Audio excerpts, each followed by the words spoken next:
वार्ता प्रसंग 1। पाचे एक समय श्री आचार्य जी महाप्रभु अब ब्रज में पाँव धारे, तब दामोदर दास साथ हैं।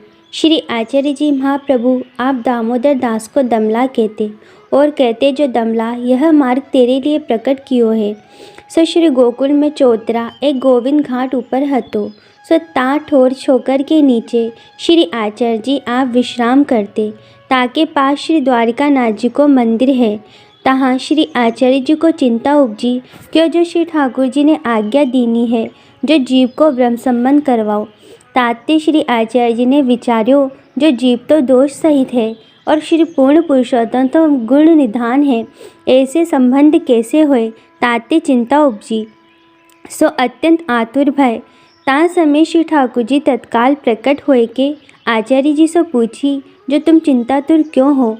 तब आचार्य जी महाप्रभु आप कहे, जो जीव को स्वरूप की तो तुम जानत ही हो, दोषबंध है, जो तुमसे जीवन को संबंध कैसे होए।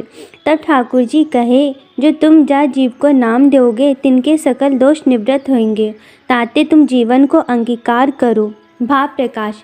जीवन के उद्धारवे की चिंता भी ताको कारण यह, जो उत्तम वस्तु को अंगीकार कराई सुख ले।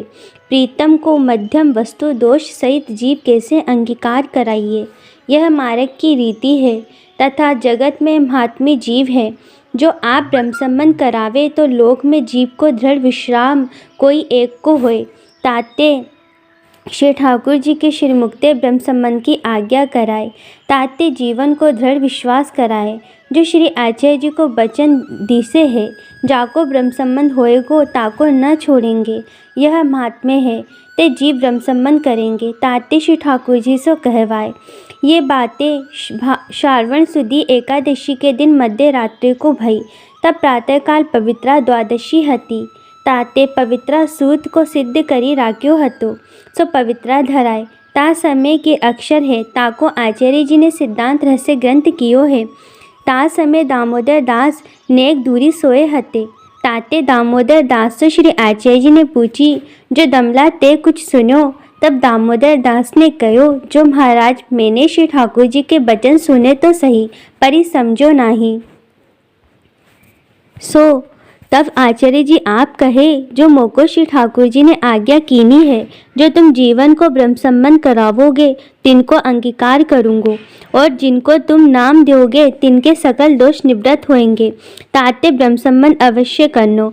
भाव प्रकाश। दामोदर दास ने कही, जो मैंने श्री ठाकुर जी के वचन सुने पर समझो नहीं। ताको कारण यह जताए, जो एकादश अध्याय में भगवत गीता में श्री ठाकुर जी के वचन है, जो अपने पढ़ी के समझे न जाए, जब गुरु कृपा करे तब समझो जाए। ताते श्री ठाकुर जी के कहते दामोदर दास समझे, तब श्री ठाकुर जी के सेवक भय। ताते दामोदर दास तो श्री आचार्य जी के सेवक हैं, जब श्री आचार्य जी समझावे तभी समझे। यह कही यह जताए, जो हृदय में दृढ़ ज्ञान गुरु की कृपा ही ते हुए स्वामी सेवक भाव प्रगट दिखाए। जो दामोदर दास समझे तो श्री आचार्य जी की बराबरी ज्ञान कयो जाए। ताते कहे मैं समझो नहीं, सो मेरे समझवे को कहा प्रयोजन है। आप कहे, ताके समझवे को प्रयोजन मोको है। और कथा कहत में श्री आचार्य जी दामोदर दास से कहे, जो दमला बड़ी बार भई श्री ठाकुर जी की वार्ता न करी। भाव प्रकाश। तात्पर्य यह है, जो श्री ठाकुर जी की वार्ता आपू श्री स्वामी जी रूप दामोदर दास ललिता स्वरूप सो नाही करी।